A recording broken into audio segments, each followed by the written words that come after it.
L'inspection d'académie de Pikine-Guédiawaye vous offre le discours d'usage de la célébration des lauréats du concours général académique avec ses partenaires, dont Pour les Jeunes Productions, qui a diffusé l'événement en direct, la ville de Pikine, la ville de Guédiawaye, Ciel Oil, Oil Sen et l'Institut de santé sociale Mame Diarra Bousso, qui ont rendu cette fête possible.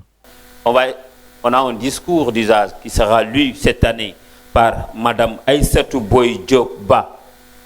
Madame Aïssatou Diop Ba. Je vous demande de l'applaudir très très fort.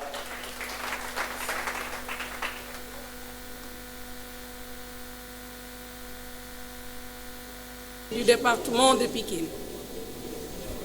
Monsieur le maire de la ville de Pikine. Madame la représentante de la présidente du Conseil économique, social et environnemental. Monsieur le professeur Daouda Ndiaye, chef du service de parasitologie, mycologie au centre hospitalier universitaire Aristide Le Dantec. Monsieur l'inspecteur d'académie de Pikine-Guédiawaye. Monsieur le directeur du centre académique de l'orientation scolaire et professionnelle. Mesdames, Messieurs les proviseurs, Madame, Messieurs les inspecteurs de l'éducation et de la formation, Mesdames, Messieurs les principaux de collège, Mesdames, Messieurs les chefs d'établissement privés, Mesdames, Messieurs les directeurs d'école, Mesdames, Messieurs les présidentes et présidents de comités ou de conseils de gestion, Messieurs les présidents de l'Union départementale des associations de parents d'élèves de Pikine et de Guédiawaye, Madame, Monsieur la représentante ou le représentant du président de l'Union nationale des associations de parents d'élèves et d'étudiants, chères enseignantes et enseignants, chers lauréats du concours général académique édition de 2019, chers élèves, honorables invités. Vous ne saurez deviner l'immense honneur qui nous habite en ce moment où nous prononçons le discours d'usage de cette majestueuse cérémonie de remise de prix du concours général académique. L'importance accordée à notre modeste personne parmi nos pairs, très éminents du reste, nous va droit au cœur. Soyez-en grandement remerciés. Honorables invités, nous ne saurons entamer notre propos sans adresser nos vives félicitations aux autorités académiques qui ont eu cet esprit très éclairé d'organiser ce concours académique, prélude au concours national, je veux nommer le concours général sénégalais. En effet, ces joutes saines ont permis non seulement aux élèves de Pikine-Guédiawaye de rivaliser d'adresse et de tester le niveau de leurs connaissances, mais encore et surtout de participer en confiance à ce grand rendez-vous du donner et du recevoir, pour reprendre l'expression du grand poète Feu Léopold Sédar Senghor. Monsieur l'inspecteur d'académie, c'est là que nous saluons vos grands et constants efforts à l'endroit de la jeunesse de votre circonscription et en particulier des élèves.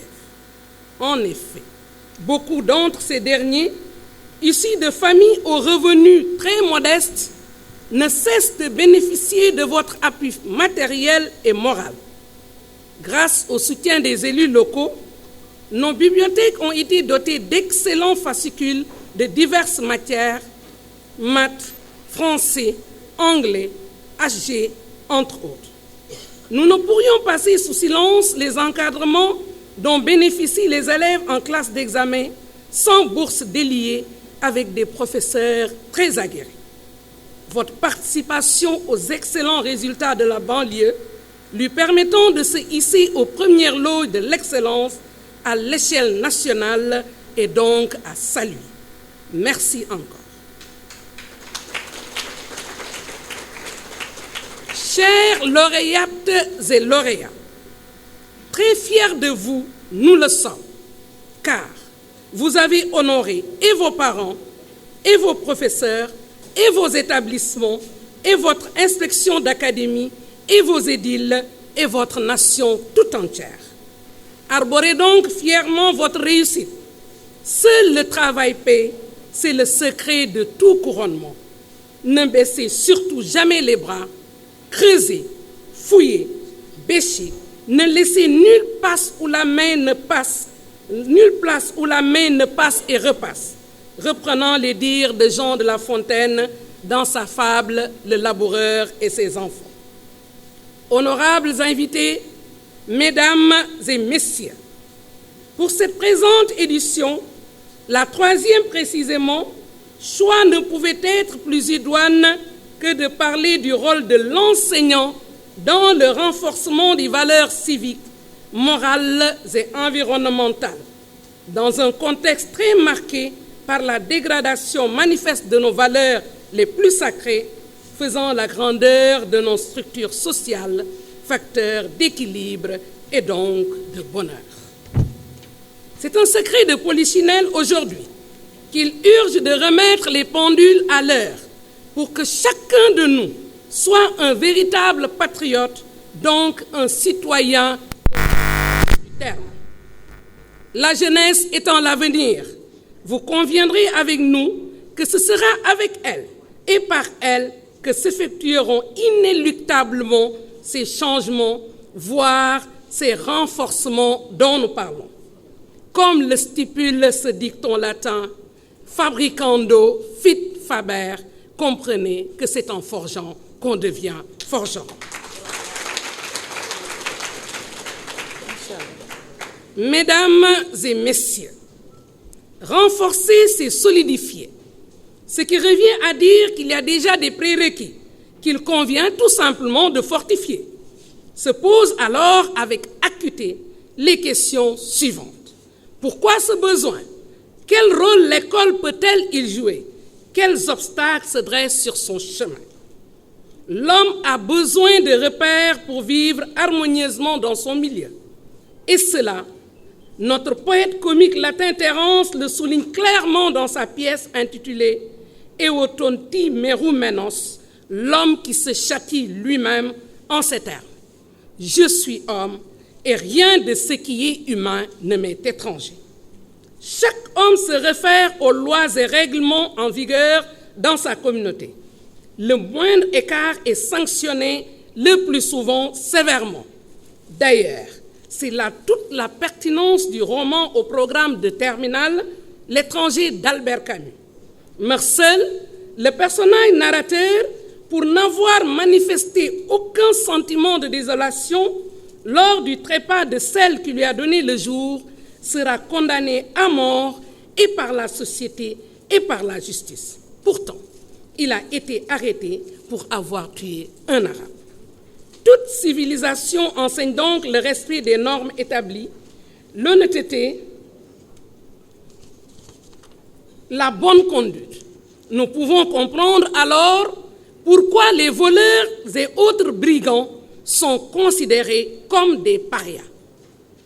Mesdames et messieurs, tout jeune dans sa famille, l'enfant reçoit des valeurs les plus élémentaires et l'enseignant aura, entre autres rôles, de les asseoir, car l'éducation se fait par l'exemple et son renforcement passe par la promotion des valeurs civiques, entre autres. Ce principe fut cher aux humanistes du XVIe siècle et l'un de Montaigne de dire « il faut bien faire l'homme ». Rabelais, son contemporain et compatriote de raffermir « les bâtisseurs de pierre ne sont pas inscrits dans mon livre de vie. Je ne bâtis que pierres vives, ce sont hommes, montrant la primauté de l'être sur l'avoir, de l'humain sur le matériel. » La société du siècle suivant, celui classique, prônera l'honnête homme au comportement exemplaire, instruit, humble, sociable, respectueux des lois, vertueux et honorable. Dans Horace de Pierre Corneille, le héros vainqueur des criasses très patriotes n'hésitera pas à tuer sa sœur Camille qui injuria Rome, leur patrie. Voici un exemple de comportement de civisme à méditer profondément. N'oublions pas aussi que le bon citoyen est celui-là, solidaire aux autres membres de sa communauté. Aussi, l'enseignement du culte du partage et de l'entraide est-il à favoriser. Le Pied Noir, auteur de La Peste, à travers le docteur Rieu, montre combien l'homme ne peut se départir de son prochain. Affirmera-t-il dès lors, autrui est mon alter ego. Honorables invités, l'enseignant, ce pédagogue a pour autre mission de mettre l'accent sur les valeurs morales, socle des sociétés traditionnelles africaines, en particulier comme le Diom, le Ngor, le Fit, le Fula, le Faïda, l'honneur et la fierté sans lesquels l'homme n'est rien. Ces valeurs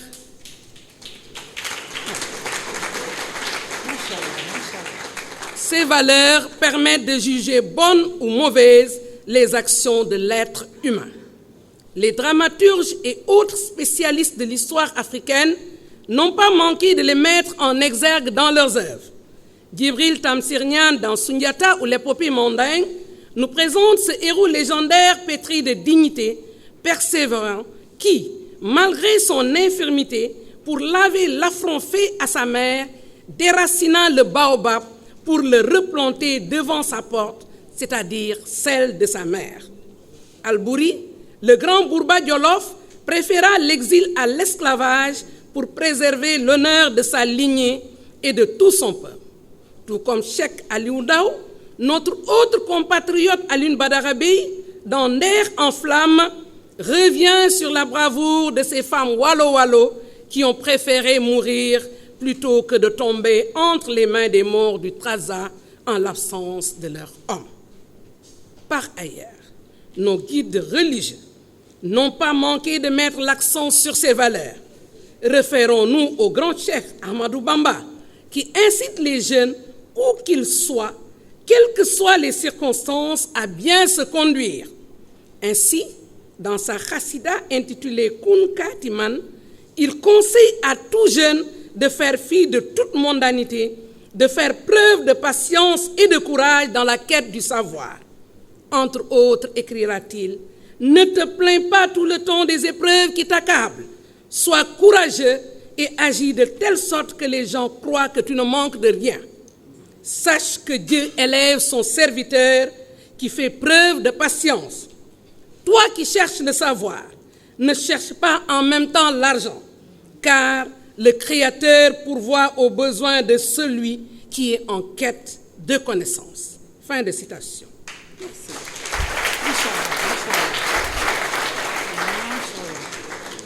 Mesdames et messieurs, l'enseignant a le devoir, en outre, d'exhorter son apprenant à respecter et à préserver la nature pour son bien-être. Il doit l'amener à adopter de bons comportements à son endroit. C'est dans cette lancée que s'inscrivent les sorties pédagogiques organisées par les professeurs de sciences de la vie et de la terre afin de conscientiser leurs élèves sur la nécessité de vouer un attachement inconditionnel à la nature environnante et ambiante. C'est dire donc que son enseignement mettra en relief les valeurs environnementales. Notre santé elle-même en dépend, pour ne pas dire notre existence. Tout autour de nous, l'état d'immondice, les caniveaux coulants et nauséabonds, les cadavres d'animaux putréfiants, les voitures polluantes, etc., sont le terrible spectacle quotidien auquel nous sommes confrontés. Cela va sans dire, l'air, l'eau et les sols sont pollués. La biodiversité se détruit. C'est pourquoi l'enseignant doit doter l'apprenant de comportements les plus élémentaires pour une vie saine. En effet, mens sana in corpore sano, un esprit sain dans un corps sain. Cela, l'État l'a si bien compris qu'aujourd'hui, il s'attelle au désengorgement des différentes localités. Il y a seulement quelques jours, les alentours du stade Léopold Sédar Senghor et certaines artères de la capitale ont été bien assainies. Cette mesure remarquable et salutaire est à perpétuer. Il faudra cependant que les populations aient le réflexe de la défense de l'environnement. Donc, la pédagogie de l'enseignant doit être axée nécessairement sur une conscience écologique. Chères autorités, honorables invités, seulement la tâche de l'enseignant est loin d'être aisée face aux libertés acquises par les élèves à travers les réseaux sociaux et surtout à la démission des parents. Tout semble permis et très souvent, les jeunes ont du mal à faire la part des choses. Le sexe, par exemple, n'est plus un sujet tabou et la perversion va crescendo. Les parents, eux, y ont une grande part de responsabilité. Pourtant, déjà dans l'Antiquité, le disciple de Socrate, le philosophe Platon, avait averti sur les dangers de baisser la garde dans l'éducation de nos enfants. Ainsi, dans la République, il dit « Lorsque les pères s'habituent à laisser faire les enfants, lorsque les fils ne tiennent plus compte de leurs paroles, lorsque les maîtres tremblent devant leurs élèves et préfèrent les flatter, lorsque finalement les jeunes méprisent les lois parce qu'ils ne reconnaissent plus au-dessus d'eux l'autorité de rien ni de personne, alors c'est en toute beauté et en toute jeunesse le début de la tyrannie. » Fin de citation. Honorables invités, dans notre société, la liberté de ton gagne en ampleur. Partout, l'on se plaint du comportement peu catholique des jeunes. Il est vrai que les conditions de vie de nos enfants se sont positivement améliorées. Cependant, leur éducation, elle, est en décadence. Mariama Ba le dit clairement dans une si longue lettre. Le rêve d'une ascension sociale fulgurante pousse les parents à donner plus de savoir que d'éducation à leurs enfants, confirmant par là la grande part de responsabilité de chaque parent que nous sommes. Honorables invités, pédagogique est la répétition et la déontologie interdit à l'enseignant de démissionner. Sa tâche est fondamentale et noble. Aussi, doit-il persévérer malgré les multiples épines sur son chemin? À dose distillée de pédagogie, de patience, de maîtrise de soi, d'abnégation, il réussira à forger des citoyens modèles, conscients, vecteurs de développement et de paix durable. Une synergie entre l'école et ses partenaires, c'est-à-dire la famille, la société et l'État est plus que nécessaire pour dire que chacun d'entre nous doit mettre la main à la pâte. Chères lauréates et lauréats, retournez chez vous donc dans l'allégresse, en méditant bien cependant sur nos propos. Et surtout, n'oubliez jamais que ce que vous faites aujourd'hui de votre vie déterminera grandement votre destin. Patience, abnégation et respect des valeurs et règles de bonne conduite doivent être vos maîtres mots. Que votre bonheur actuel perdure. Que votre consécration soit perpétuelle et donc pérenne. Soyez bénis. À vous tous ici présents, ab immo pectore, maximum gratias vobis ago, comprenez du fond du cœur. Je vous remercie. Merci.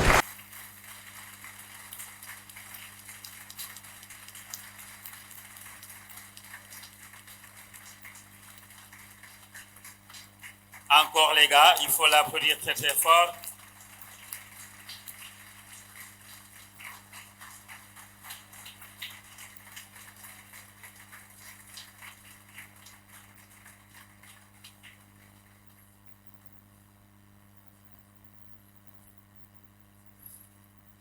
Merci madame. Merci madame Aïssatou Boy Diop Dia. C'est pas. OK. Merci encore. Et merci à l'inspection. C'était le bon choix pour la lecture du discours d'usage. Si vous avez aimé, laissez un commentaire et abonnez-vous à cette chaîne destinée exclusivement à l'éducation.